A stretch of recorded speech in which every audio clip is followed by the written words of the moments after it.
Greetings, leaders. Welcome to Leadership Is Podcast. I am your host, Jason Muhammad, founder of JM Leadership Development. I'm here to talk to you about Anchor. If you haven't heard about Anchor, it's the easiest way to make a podcast. It's free. There are creation tools that allow you to record and edit your podcast right from your phone or computer. Anchor will even distribute your podcast for you on platforms like Spotify, Apple, and many more. You can even make money from your podcast with no minimum listenership. It's everything you need to make a podcast in one place. So listen, download the free Anchor app or go to anchor.fm to get started. And always remember, leadership is influence and service.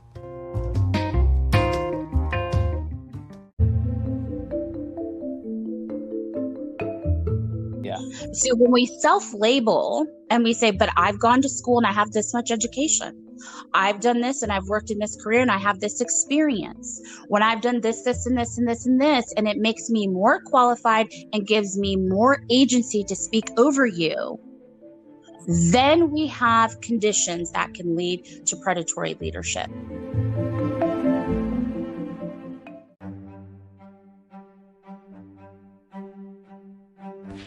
Greetings, leaders. Thank you for joining us for another episode of Leadership Is Podcast, episode 46, Leadership Assets with Kimmy Hunter. As a leader, we are responsible for knowing the way, going the way, and showing the way, as we often have to reach into our bag of assets to be successful. The question is, do you know that you have a bag of assets? Let's talk about it. Greetings, leaders. Thank you for joining us for another episode of Leadership Is Podcast. I am your host, Jason Muhammad, founder of JM Leadership Development. With us today is Kimmy Hunter. Kimmy Hunter focuses on the long game. A real estate agent, broker, cooperative business developer, and member of Asheville's Downtown and Civic Center commissions, she's committed to working with farmers, property owners, and businesses that have long-term sustainable investment mindsets, along with being just a great all-out serial entrepreneur. Welcome, Kimmy Hunter. Hey, Jason, thanks for having me on today. The introduction is pretty awesome. So I was like, wow, that's me. Okay, thanks. Yeah, absolutely. And I'm quite sure that, that introduction or description, is echoed in several circles around, the Asheville area. So thank you once again for being our guest today. Certainly. So who is Kimmy Hunter, and, what is it that you actually do? Yeah. So who am I? I would say that I know that I am an asset. And what I mean by that is, I think that's why it's easy for me to see other people as assets, where so many folks get caught up in where people disagree and where fallout happens. I'm very aware that each person is packing gems that are not just good for today and for their own lives, but have the potential to last for generations. And I'm not just talking about monetary. I'm talking about being seen for who you are, being in the presence of people who understand, probably sometimes more than you do yourself, who you are and what you have to offer the world. And then co-cultivating that through responsibility. I always call leadership a call to responsibility. It's actually what I teach my children. When they say, I want to be the leader, I often say, well, do you understand that being the leader says that you're going to take responsibility for what happens, good or bad? And then they rethink it, Right. So even if it's going outside and playing a game, that word is packing a lot of power there. So I know that's probably like a pretty intense intro to myself. But truth be told, I'm not intense. I'm pretty playful. It doesn't seem like it these days with all the businesses that I own, but a lot of that has to do with really creating these constructs and being a part of solutions where people can pull from their own assets on their own leadership, their own selves, and say, I belong in this. And because I'm a Black female, feeling very safe to collaborate with me. Very good. Yeah, that's an awesome description of leadership, is a call to responsibility. I don't think I've ever heard it put quite that way. Leadership being a call to responsibility, and responsibility, as we know, is the ability to respond. Yeah. So yeah, awesome. And then you're giving that to your children, starting them off, with that mindset. That's excellent. That's excellent. So, what keeps your entrepreneurial spirit intact? If that question makes sense. Well, some of it has to do with, um, I 17 years ago decided to trek myself across country, away from my biological family, not because we're close, but I thought, oh, I'm going to go and explore my career even deeper down the rabbit hole. And when I arrived in the community where I live, I realized, life wasn't the same for me anymore where I hailed from. And so being an entrepreneur was born within 4 weeks of me moving to the city where I live. And um, it's this ongoing understanding that it opens the doors and keeps the doors open to shift, agility, relationships, change, and growth. Yeah. I can't function without entrepreneurship because, um, especially as being housed in a Black Earth suit, so many dynamic things are happening at a different rate for people of color, specifically African Americans. I cannot afford not to be an entrepreneur because the agility and the ability to collaborate between sectors, people, conversations, and also have a little bit of foresight into what's coming in the future is really packed into the entrepreneur experience. Yeah, very good. Awesome.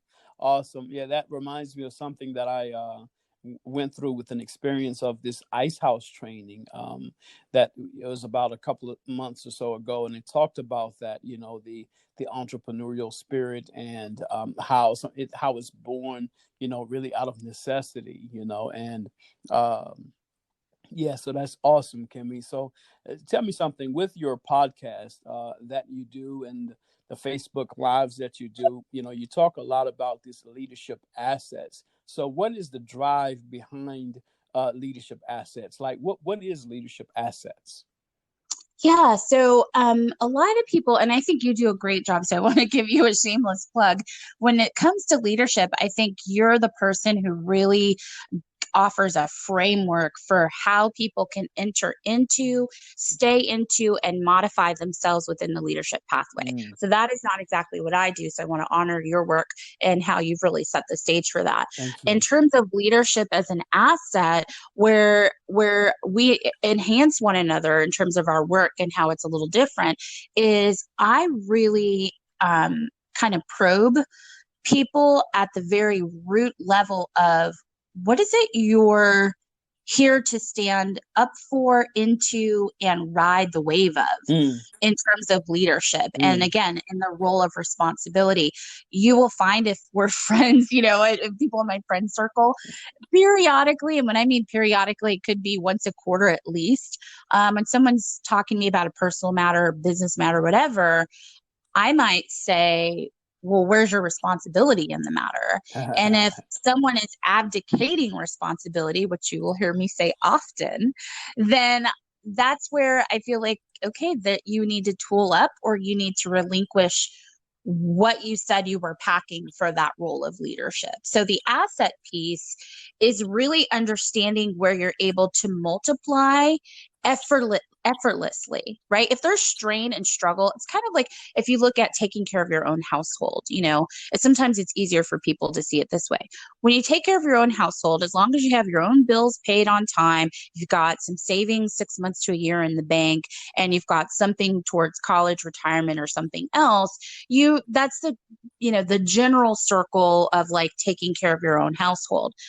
And that's similar to the leadership asset. When you have the ability to step into the responsibility full time Yeah. for who you say you are, what you say you're up to, and the trials, tribulations, challenges, and successes that come with that, that is really your domain of leadership have as an asset. Once you start to step outside your own domain, which is what I support people in unpacking, then that's when it's okay to say, you know what, maybe I wasn't sure up front. This is where I was at. Who is around me who I can partner with? Maybe this is their domain, and graciously and responsibly pass that along. And I think a lot of people just want to say they're the leader. And unfortunately, we've lived through hundreds of years, not just a singular century, but multiple centuries, where there are constructs, whether it's in homes, cities, schools, communities, where people are taking on roles regularly who have no identification of what their leadership assets are. And then to compound that issue, they abdicate responsibility again and again, and it becomes a predatory process, right? Because if you're a bad leader in terms of how you choose to take on responsibility, you end up becoming a part of a predatory process. And that's hard for people to swallow. That's awesome. That reminds me of a book I just read like 2 weeks ago by Patrick Lencioni. It's called The Motive. And it's why so many leaders abdicate their most important responsibilities. And everything that you're saying right now, I don't know if you've ever read this book or seen this book. No, I haven't. Yeah. But everything that you're saying right now is absolutely what he was saying in this book. And of course, Patrick Lencioni, he in his books, he writes them in fable form, so they're actually telling a story. Yeah. And so that's exactly what was said in his book. So thank you very much for being that kind of leader who actually knows that, right? That if you're in the wrong seat, it's time for you to really check your motive and see why are you actually in that seat, and do you need to relinquish that seat. So that's an excellent perspective, Kimmy. Thank you. And it's a place for healing, right? Leadership is a really awesome opportunity, whether you're a parent, whether you're, the crosswalk guard for schools, whether you are a pastor or something like that, is to really reclaim what leadership means. And when it's done from a place of either personally kind of claiming a victim role or needing to rehearse kind of like some strength that isn't there yet, it always falls into this predatory component. And, I wasn't expecting to say this today on your show, but I really want people who listen to your show that are actually listening to me speak this time, understand that leadership is so dynamic and so long lasting that if we're not taking that self-responsibility to identify what our assets are in leadership, and then accountability by surrounding ourselves with people who get it and they will hold our feet to the fire as well as we will ourselves, then we will all, and I mean myself included, first hand up, will fall into predatory leadership practices. Wow. So can you once again, I guess, give us a description of what is a predatory leader? A predatory leader, this is going to sound so messed up, right? Because people are I might get some mail over this, but y'all just follow me for a minute. A predatory leader, the reasons can vary why people get into predatory leadership. So I'm not going to point out a particular pathway because I think that's where I get some pretty ugly mail. But some of the indicators that demonstrate predatory leadership are people who have to be at the front of the matter, deciding and dictating how it all should go.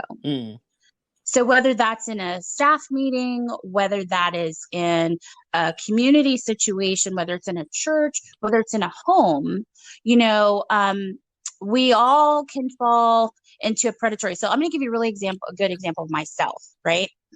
So one of the things I do, and I always use myself because that's the only thing that won't get me in trouble. Yeah. At least I don't think with other people, right? Understood. So as a parent, one thing I say with my kids is you have the right to your own agency. And my job is to help you articulate what you're thinking and feeling so that you can express your agency. The only place where your agency does not matter right now is in matters of safety. That is not being a predatory leader. Why? Because I haven't put myself in this position where I say, I'm older, I'm the parent, I'm the this, right? I'm not self-labeling, so you have to listen to me. Yeah. So when we self-label and we say, but I've gone to school and I have this much education. I've done this and I've worked in this career and I have this experience. When I've done this, this, and this, and this, and this, and it makes me more qualified and gives me more agency to speak over you, then we have conditions that can lead to predatory leadership. Now, there are some situations in businesses where you have, you know, org charts and things like Yeah. that say these are job descriptions, these are things that this person does, this is their domain of leadership. That's very different than someone just always needing to be out front and kind of usurp the entire domain because of all their history, background, labels that they self-proclaim for themselves. Yeah. Wow. Wow. That's awesome, Kimmy. Yeah. Thank you so much for expounding on that and clearing that up for us. That's awesome. So being careful. And then I'll use a business situation as well very Yeah. quickly. Yeah. So in my companies, often what I do, it's easier for people to hear it from the parent perspective oftentimes. So I start there. But from a business perspective, so I'm a cooperative developer, which means I believe in collective ownership, but I also own businesses independently. So whether I own the business independently or I'm in a cooperative ownership model, it has been my practice since my first business that I technically was the owner, that everybody had a job description, but when it came to decision making, which clients we'd take on, if we had the bandwidth for this particular project, the length of time this project would last, that was a truly collaborative decision where I was the last vote. That's leadership. Yeah. And I don't mean last vote because I vetoed everybody. I mean last vote like, have you considered this in your decision-making process before I go with what you're saying? If you considered that thing and that was part of the process, then great, that's our decision. Yeah. Okay. Very good. Very good. So let me ask you this question. What are 3 leadership tips that you have for our audience? That's great. I love that question. Yeah. 3 leadership tips. So the first I would say is why do you want to be a leader? Mm-hmm. Ask yourself that question, and the answer will change over time. So ask it frequently of yourself. What you say when you're under pressure will be very different than what you say when you have no pressures at all.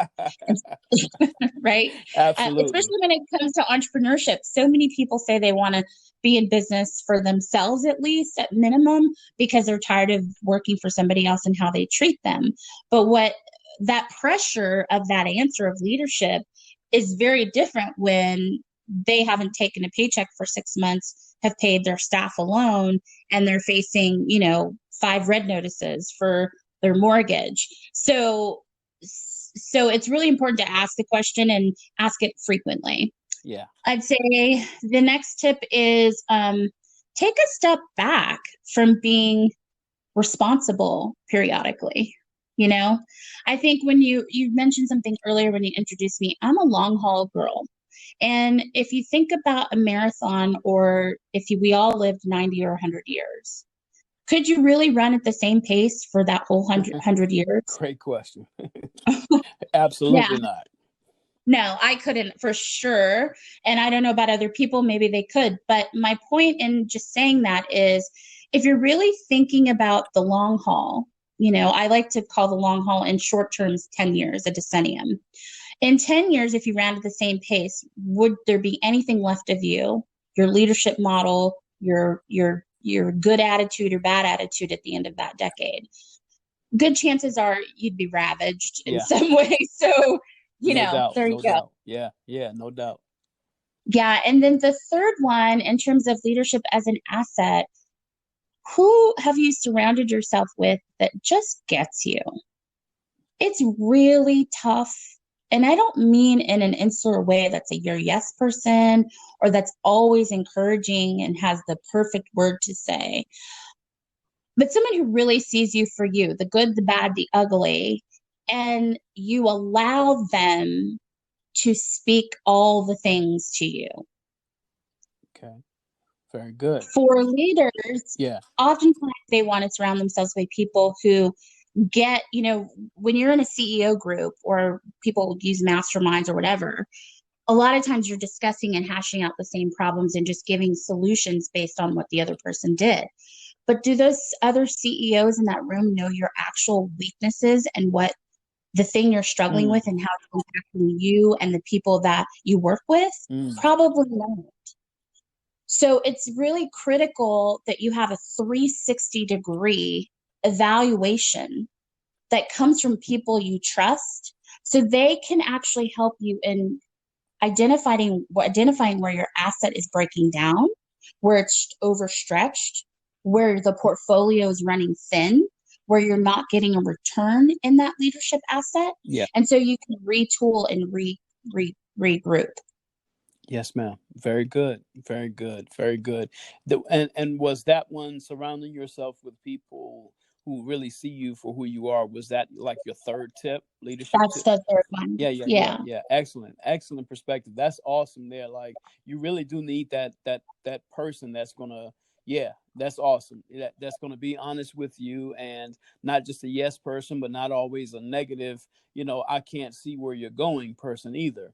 So you definitely need that person there, or those people, or that, that support there. So Yeah, and I would definitely. say in full transparency that I went through a long period of time in my life when I was much younger too, as an executive in my mid-20s for a public holding corporation.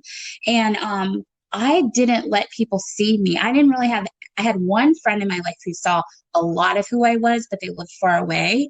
And otherwise, in my business work, I really didn't let anybody else see me fully. If you're in that situation, that is your most vulnerable portion of your leadership asset equation right now. Yeah. Because if there isn't anyone that can fully see you without judgment, but with true accountability, that's on a peer kind of level, I'm going to tell you that third leg is going to come out from under you quicker than the other two. Wow. Excellent. So, in closing, do you have any closing comments? Well, give us your closing comments, and then, of course, your contact information. How can people connect with you?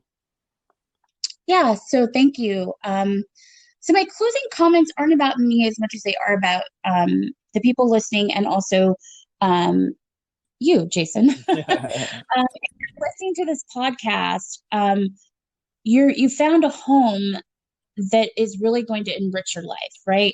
Leadership is not something that's often taught in a home or in a school or in community. So many times we go years and years and even decades with this false identification of what leadership truly is. So I want to say welcome home. I know I'm not a podcast person, but you're in the right place. Thank you. Secondarily, I want to say to folks, it's okay to get a lot of things wrong as a leader. A beautiful part of being a true leader, which is someone who is responsible, takes full responsibility, okay, for whatever it is their domain is saying, I messed up. I'm wrong. And if that means you're in a field or an industry where you have to have errors and omissions insurance or general liability because you have to say you're wrong or you've got to course correct, okay, get those insurances, right? So I'm not suggesting that you don't protect your asset of your business or what you're doing, but you have to be able, people are smart. And I've said this from the time I was a child. People are so smart. If you treat people like they didn't see it and they didn't notice what you did, you lose their trust forever and you'll never get it back. And so the true apple of being a leader is understanding that trust, once it's broken, you can forget about getting it back. Wow. No matter what you do. Wow. Is that true in all aspects of life, I guess, from personal and business? So I think so. I will say it from this way. Once trust is broken, if nothing is done to repair it well, it will never return. I see. Okay? Yeah. However, and what I mean by well is, I don't want to get into a particular detail, but I have people in my life where other people have broken, destroyed, macerated the trust. Yeah. Okay? Yeah. I, rather than getting in the middle of the boo-boo to say, oh, this was awful. Yeah. I am working with the person who has had their trust destroyed to get them back on the road to boundary creating to say, if I were going to have you in my life in some form, what would the safety measures need to be that would allow my leadership to be my agency in relationship with you? Yeah. So the dynamics of the relationship absolutely have changed for those people. And the trust, the way that it was, hasn't returned. But there is a way that they're relating that is working. So I know that that doesn't give an exact specific situation, but truth be told, once you annihilate it, whether it's, cheating, embezzling, telling what people call a white lie, once people are intelligent, highly intelligent, once they know you have forsaken them, you will never go back to that place with them again. Yeah. Yeah. And what's more important to you as a leader? Yeah. Yeah. Absolutely. Absolutely. It's that trust factor. You got to have it. That's, again, referring back to Patrick Lencioni with the 5 dysfunctions of a team. And oh yeah, that was a great book. I read that like a million years ago. Yeah. And that's his first dysfunction is the lack of trust. So, and it's not so much as a trust like, I fall back and you're going to catch me, but it's a vulnerability. It's a transparency type trust. So definitely that's, so what is your contact information where people can reach you and, have the conversations with you about, real estate, your real estate agent. And of course, you're an awesome, awesome speaker. I've been in the audience where you've done some speaking and training. So definitely an awesome person with that as well. So how can people reach out to you? Yeah, I think on social, you can reach me on Instagram at Kimmy Hunter NC, like North Carolina. I think my cell, I'm all about the business cell. It's 828-484-1758. And then I just want to give a quick plug. I recently purchased Wishbone Tiny Homes, which is a builder of small footprint, beautiful homes. And I have a huge goal of pretty much building 100,000 homes by 2030 for Black people who have been shut out of the home buying process. So it's not enough for me to just represent products on the speculative market. I took a huge leap of faith and taken it to the next level to solve bigger problems. So check us out at Wishbone Tiny Homes. That's either the website or any social platform, and just stay in touch. Yeah, very good. Very good. Yeah, I did see that. So thank you so much, Kimmy. Listen, you're awesome. And just keep plugging away at it and doing what you do. Thank you so much, Jason. I love talking to you no matter what the platform. I love it. Absolutely. Same here. Bye. Are you promoting the right people into leadership positions? How do you know? How do you measure the outcomes, and are they the outcomes you're looking for? Please visit www.jmleadershipdevelopment.com. Again, www.jmleadershipdevelopment.com, and request a half-hour conversation to assess if we can address your leadership development needs. Oh, and by the way, always remember that leadership is influence and service.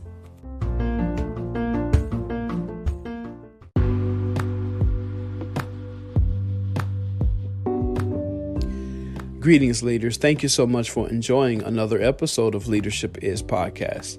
Today's special guest was Kimmy Hunter, a serial entrepreneur, and we talked about leadership assets. She gave us 3 leadership tips. Number 1, why do you want to be a leader? Which is an excellent question, and it reminds me of a book that I read from Patrick Lencioni entitled The Motive, where he dived into it in a fable form like he does with his books that ask this CEO to really look at why does he want to be a CEO, right? And sometimes we can discover we really don't know why we want to be leaders. We just want to be a leader. So dive deep into that question of why do you want to be a leader in the first place? Her second tip, take a step back from being responsible at times, which is a good tip, right? It's really about just taking a breather, refresh your whole perspective. Just take a moment back to sit back and look at everything and just inhale life, right? As they say, take time to smell the daisies. So, number three, a third tip was surround yourself with people that truly see you. Not just yes men or yes women, but people that will be honest with you, people that will look at you for your authentic self and help you to stay authentic and stay with integrity, right? And so they will help you with that. So 3 excellent leadership tips for all of us out there. JM Leadership Development's primary goal is to invite next generation leaders to leave the bench, embrace a growth mindset towards leadership, and lead with confidence. If you would like for us to do virtual assessment trainings or presentations for your hidden leaders or keynote your next event, contact us for a free half-hour conversation at info@jmleadershipdevelopment.com. Visit our website, www.jmleadershipdevelopment.com, or call us 828-333-7234, and we will respond promptly. Please subscribe to this podcast using Spotify, Google, and Apple Podcasts at Jason A. Muhammad /leadershipiz. Please follow us on social media. Twitter is @LeadershipJM. Facebook and Instagram is JM Leadership Development. Oh, and always remember, leadership is influence and service.